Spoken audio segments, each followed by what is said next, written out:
Hi, I'm Steve Kilroy from iiyama. I'm here today to show you some of the features that Microsoft do include within their Office and Windows packages. As a company, we don't sell software, and the reason being is that Microsoft already offer a whole host of interactive and annotation features.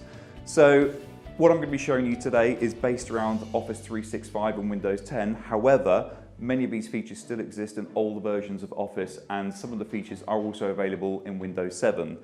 The first thing you'll notice with Windows 10 is the introduction of the Windows inking tools.